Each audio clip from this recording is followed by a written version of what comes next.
एक समय की बात है जब उज्जैनी के प्रसिद्ध राजा विक्रमादित्य अपनी न्यायप्रियता और अद्वितीय बुद्धिमानी के लिए प्रसिद्ध थे। उनकी कहानियां दूर दूर तक फैली हुई थीं। एक दिन एक रहस्यमय साधु उनके दरबार में आया। उसके चेहरे पर अद्भुत तेज था और उसके हाथ में चमचमाता हुआ रेशम का कपड़िड्ढा था। वह कपड्ढा इतना सुंदर और अद्वितीय था कि दरबार के सभी लोग उसे देखते ही रह गए। साधु ने कहा, हे राजन, यह कोई साधारण रेशम नहीं है, यह दिव्य रेशम है जिसे देवताओं ने स्वर्ग में तैयार किया है।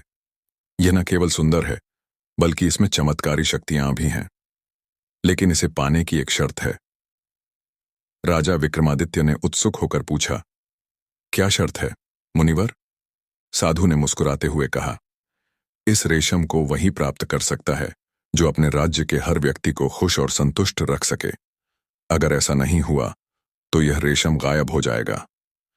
राजा विक्रमादित्य ने चुनौती स्वीकार कर ली।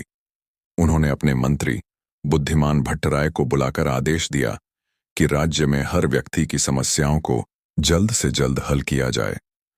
पूरे राज्य में सुख और समृद्धि फैलाने के लिए राजा ने खुद गांव-गांव जाकर जनता से उनकी परेशानियां सुनी।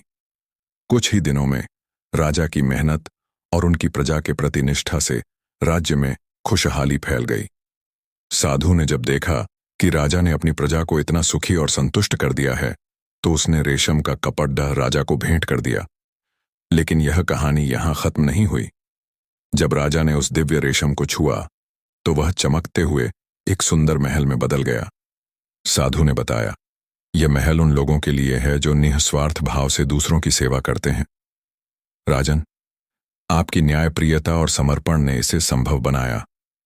राजा विक्रमादित्य ने उस महल को एक धर्मशाला में बदल दिया जहां जरूरतमंदों को आश्रय और सहायता दी जाती थी।